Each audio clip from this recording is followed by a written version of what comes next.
எடுப்பார் கைப்பிள்ளை அப்படின்னு ஒரு பழமொழி இருக்குது.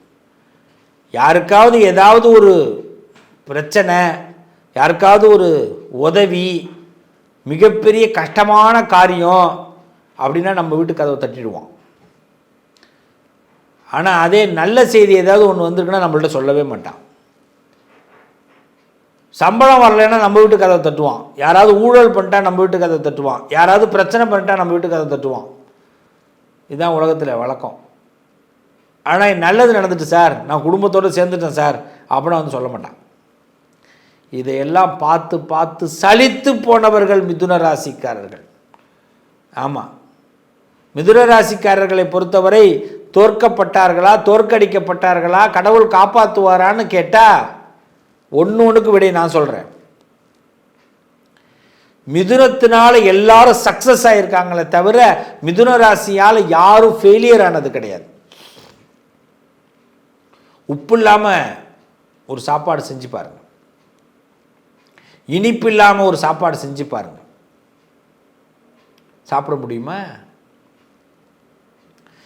சாப்பிட முடியுமான்னு கேட்குறேன். ஒரு நாள் சாப்பிடுவேன் விரதம், அதுவும் ஏதோ கட்டாயம், அதுவும் ஏதாவது நடக்கணும்னு நினச்சிக்கிட்டு சாப்பிட்றது. அந்த உப்பு போல இனிப்பு போல இருக்கிறவர்கள் தான் மிதுன ராசிக்காரர்கள். சுவை அதிகம் கூட்டக்கூடியவர்கள். மிதுனம் இல்லைன்னா சுவையே கிடையாது, ஜனரஞ்சகமே கிடையாது. அப்படிப்பட்டவர்கள் மிதுன ராசிக்காரர்கள். உண்டா இல்லையா சொல்லுங்க?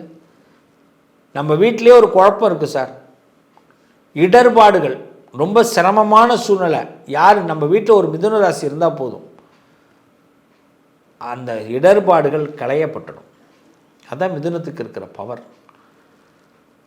மிதுன ராசியை பொறுத்த வரைக்கும் பார்த்தீங்கன்னா முடியாதுங்கிற வார்த்தையே கிடையாது. அதில் தூ அப்படின்னா அது கூட ஊ, அதில் ஆரம்பிக்கும் அடுத்த வார்த்தை. அபிராமி அந்தாதி மாரி, அந்தம் ஆதி, முடியும் இடத்துல அடுத்த வார்த்தையை போட்டு ஆண்டம் ஆரம்பித்து கொடுத்துருவோம். அதனால் மிதுன ராசிக்காரர்களை யாராவது தோற்கடிச்சிருக்கிறாங்களா அப்படின்னா நிறைய பேர் தோற்கடிச்சிருக்கிறாங்க. அவங்க தோல்விக்கு போகவே மாட்டாங்க. அவங்க எல்லாருக்கும் நல்லது செய்கிறவங்க. இந்த உலகத்தில் யான் அறியும் பராபரம், இந்த உலகத்தில் எல்லா விஷயத்தையும் அறிந்து கொண்டு அறியாதவனை போல் இருக்கக்கூடியவர்கள் மிதுன ராசிக்காரர்கள். அப்படிப்பட்டவர்கள் தோற்கப்பட மாட்டார்கள், தோற்கடிக்கப்பட்டிருக்கிறார்கள். மிதுன ராசிக்காரர்களை கரவம் கட்டுவான். இந்த ஆள் அந்த இடத்துக்கு வந்துடக்கூடாதுங்க. சொந்தக்காரன் கரவம் கட்டுவான். இந்த சொத்து அவனுக்கு கிடச்சிடக்கூடாதுங்க. அங்காளி பங்காளி கரவம் கட்டுவான். முன்னுக்கு பின் முரணா பேசுவான். மிதுன ராசிக்காரங்கள்ட்ட மட்டும் நேரடியாக போய் யாரும் உண்மையை பேச மாட்டான். நீ நான் தம்பி உன்ன மாதிரி உண்டா தம்பின்னுவான். அதே மிதுன ராசியை போய் வெளியில் போய் இவனெல்லாம் முதல்ல ஒழிக்கணுங்க அப்படின்னு 10 பேர் தீர்மானமே போட்டுருவான். அப்போ மிதுன ராசிக்காரர்கள்னால் மற்றவங்க எல்லாருக்கும் ஒரு பயம். மிதுன ராசிக்காரர்கள் முன்னேறது யாருக்குமே பிடிக்காது. அப்போ கரவம் கட்ட தான் செய்வான். ஒரு மிதுன ராசியை தோக்கடிச்சா தான் மற்றவங்களாம் நல்லா இருக்க முடியும்னு அந்த ஃபேமிலியில் உள்ளவங்க நினைப்பாங்க, ஃப்ரெண்ட்ஷிப் நினைப்பாங்க, தெரிஞ்சவன் நினைப்பான், அறிஞ்சவன் நினைப்பான். ஏன்னா சர்க்காருடைய தொடர்பு வரைக்கும் எளிமையாக கிடைக்கும் மிதுன ராசிக்கு. சாதாரணமாக மிதுன ராசி ஒரு விஷயத்தை யோசித்தாலே ஆண்டவன் ஏதாவது ரூபத்தில் அவங்களுக்கு கொடுத்துருவான். ஒரு பிரச்சனை வரும், சண்டை வரும், பகை வரும் அப்படின்னு நினைக்கிற இடத்துல மிதுன ராசி ஜெயிச்சுட்டு போயிடும். ஒரு சொத்து வரும்னா எளிமையாக அந்த சொத்து கிடச்சிரும் மிதுனத்துக்கு. போராடாமல் நிறைய இடத்துல ஜெயிக்க முடியும். இதையெல்லாம் மற்றவன் பார்த்துட்டு பொங்கி எழுவானா, பொங்கி எழ மாட்டானா? கொஞ்சம் யோசிச்சு பாருங்க. பஸ்ஸில் போகிறோம், ஒரு சீட்டு நம்ம எழுந்திருக்கிறோம், ஒருத்தவர் யாரோ எது எழுந்திருக்காரு நின்றுட்டு போகிறோம். ரொம்ப நாளையாக அந்த சீட்டை பார்த்துக்கிட்டு இருக்கோம், நம்ம அதில் உட்காரணும். நம்ம அசர நேரத்தில் ஒருத்தன் உட்காந்துட்டான், விட்டுருவோமா? வயிறேறிய மட்டும் நம்ம இறங்குற வரைக்கும் இவன் பார் வாந்தி எடுக்கிறானா இல்லையான்னு பாரு. எப்படி இவ்வளோ நாளே நான் பார்த்துட்டு இருந்து சீட்டை போட்டு உட்காந்துட்டானே, இப்போ வந்தவன் டேங்க அப்பா. ஒரு பஸ்ஸு சீட்டுக்கு மனசு அடிக்கும் சார். அப்போ ஒரு வாழ்க்கையில் ஒருத்தன் முன்னேறான்னா மற்ற மனசெல்லாம் அடிக்காமல் என்ன பண்ணும்? அதுவும் உழைச்சி தனக்குன்னு ஒரு பாணியை உருவாக்கிக்கிட்டு தனக்கு ஒருத்தவங்க ஒரு ஓனர் கிடச்சிருக்காரு, இல்லை ஒரு எஜமானர் கிடச்சிருக்காரு, இல்லை ஒரு இடத்துல வேலை பார்க்குறோம் அப்படின்னா தன் தகுதிக்கு உயர்த்தி கொண்டு வாழக்கூடிய மிதுன ராசியை பார்த்து மற்றவங்க பொறாமப்படதான் செய்வாங்க. என்றைக்குமே தகுதி வளர வளர ஆண்டவன் ஆசீர்வாதம் நிறையா வந்துக்கிட்டே இருக்கும். இந்த ஆண்டவனோட ஆசீர்வாதம் கிடைக்கிறதெல்லாம் சும்மா கிடையாது. நம்மக்கிட்ட திறமை இருந்தால் தான் ஆசீர்வாதம் கிடைக்கும். திறமைங்கிற 3 அந்த எழுத்து இல்லைன்னா ஆண்டவனோட ஆசீர்வாதம்லாம் சும்மா கிடையாது, வராது. இல்லை நினச்சிக்கிட்டு இருக்கீங்களா? லக்குன்னா என்ன நினச்சிட்டு இருக்கீங்க? ஆண்டவன் எல்லாரும் அருளாசி புரிகிறாருங்க, ஆண்டவன் எல்லாம் கொடுக்குறாருன்னு நினைப்பாங்க. திறமை உள்ளவனுக்கு மட்டும்தான் ஆண்டவன் கொடுப்பான். நீ திறமையை மட்டும் வளர்த்துக்கோ, வாய்ப்பு ஆண்டவன் கொடுப்பான். சொல்லுவாங்கல்ல, காய்க்கிற மரம் கல்லடிப்படும். காய்க்காத மரம் எங்கேயாவது கல்லடிப்பட்டு பார்த்துருக்கீங்களா? பாருங்கள், யோசிச்சு பாருங்கள். ஏதாவது ஒரு மரம் சொல்லுங்கள், சீண்ட கூட மாட்டான். அப்போ நம்மக்கிட்ட ஏதோ ஒரு திறமை நம்ம வளர்த்துக்கணும். மிதுனத்தோட திறமைக்கு ஆண்டவன் ஆசீர்வாதம் பண்ணுவான். அப்போ என்ன ஆகும்? அதிர்ஷ்ட கூடி வரும். நீங்கள் எப்படி ஃபெயிலியர் கிடையாது. உங்களை யாராவது நீங்கள் ஒரு முருங்கை மரம்னு வச்சுப்போமே, ரொம்ப ரொம்ப ரொம்ப ஒஸ்ட்டாக வச்சுப்போம். சார் இவர் பலம் இல்லாத ஆள் சார், இப்படி வச்சுப்போம். பலம் இல்லாத மரம் எது? முருங்கை மரம் தான். ஒரு காற்றுல உறிஞ்சிரும். வாழை மரம் ஒரு காற்றடிச்சா கீழே சாஞ்சிரும். அப்படி வச்சுப்போம் மிதுன ராசியை.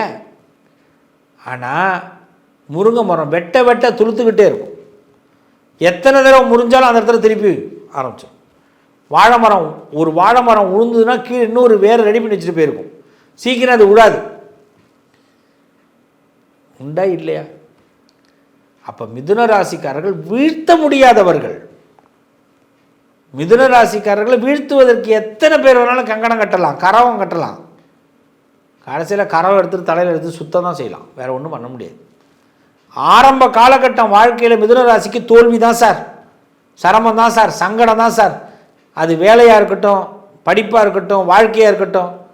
ஆனால் வாழ்க்கை மாற மாற அவங்க தலையெடுத்து அவங்களே மாற்றிப்பாங்க, செதுக்கிப்பாங்க. அப்போ தோற்கடிக்கப்பட்டவர்கள் அப்படிங்கிற வார்த்தை மாறி ஜெயிக்கப்பட்டவர்கள்ன்ற வார்த்தையை கொண்டு வந்துடுவாங்க. ஒரு வெற்றியை பெறாமல் அவங்க தூங்கவே முடியாது. இன்னும் சொல்லப்போனால் மிதுன ராசிக்காரர்கள் குடும்ப வாழ்க்கையில் எவ்வளோ சிரமப்படுறவங்க தெரியுமா? பொது வாழ்க்கைக்காக குடும்ப வாழ்க்கையை விட்டு கொடுத்தவர்களாக இருக்காங்க. குடும்பத்தில் ரொம்ப சங்கடப்படுறவங்க இருக்காங்க. குடும்ப நிம்மதியே இல்லாதவங்களாம் மிதுனத்தில் இருக்காங்க. ஆனால் பொது வாழ்க்கையில் நல்லா இருப்பாங்க, பிரகாசிப்பாங்க. இது யாருக்கு தெரியும்? எத்தனை பேருக்கு தெரியும்? எல்லாரும் சொல்லுவாங்க மிதுன ராசி அவருக்கு என்ன ஜாலியாக இருக்கார் அப்படின்வாங்க. 3 பெட் இருக்கும், 4 பெட்ரூம் இருக்கும், கட்டாந்தரையில் படுத்திருப்பாங்க. இதுதான் மிதுன ராசி. இதுதான் மிதுன ராசி. ஏசி இருக்கும், ஃபேன் இருக்கும், ஆனால் விசிறியோடு படுத்திருக்க மாதிரி இருக்கும். காட்சி நிறைய இடத்துல மாறும். இதெல்லாம் சந்திச்சு தான் இன்றைக்கி ஒரு இடத்துல அடைஞ்சிருக்கிறாங்க, சும்மா இல்லை. வெளி உலகத்தில் தான் மிதுன ராசி செழிப்பாக இருக்காங்கன்னு நினைப்பாங்க. அந்த செழிப்பாக வரத்துக்கு அந்த மிதுன ராசி அவ்வளோ கஷ்டப்பட்டுருக்காங்க. அதுதான் அவங்க தோற்கடிக்கப்பட்டாலும் ஜெயிக்கிறதுக்கான காரணம். அப்போ கடவுள் உங்களை வீழ்த்த மாட்டார், கடவுள் காப்பாற்றுவார், கடவுள் கை கொடுத்து காப்பாற்றுவார், கரம் கொடுத்து காப்பாற்றுவார். உங்கள் விதி அவ்வளோ பலமானது, உங்கள் விதி பலமானது. கடவுள் காப்பாற்றுவார், நிச்சயமாக கடவுள் காப்பாற்றுவார். அதனால் தோல்வி பக்கம் தோல்வியை சந்திச்சுட்டு ஜெயிக்கிறீங்க. அதனால் இனிமேல் தோல்வி வராது. யாராவது ஒருத்தவங்களை எதிர்த்துருக்கான் அப்படின்னா அவன் திரும்பி எதிர்க்க முடியாது.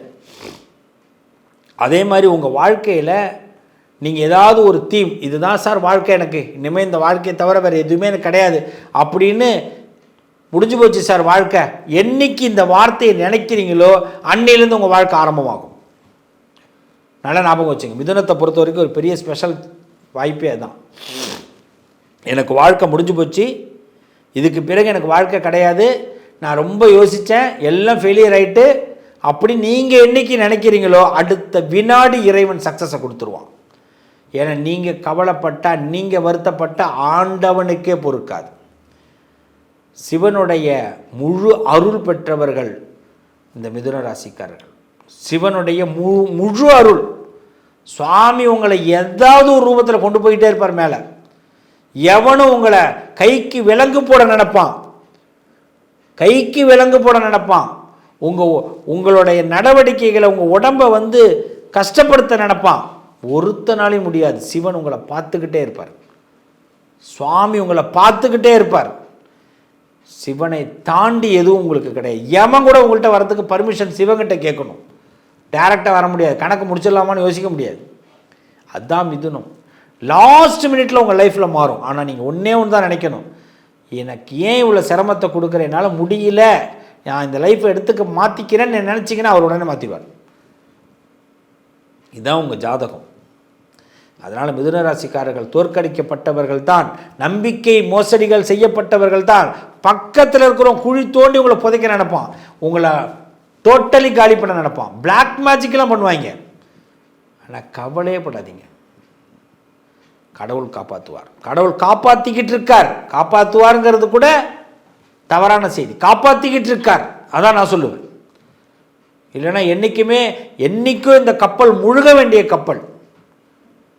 ஆனால் இன்றைக்கி ஜெயிச்சுக்கிட்டு இருக்கீங்கன்னா கடவுள் தான் காப்பாற்றுறாங்க. நீங்கள் ஃபெயிலியர் பர்சன் கிடையாது, சக்ஸஸ்ஃபுல் பர்சன்.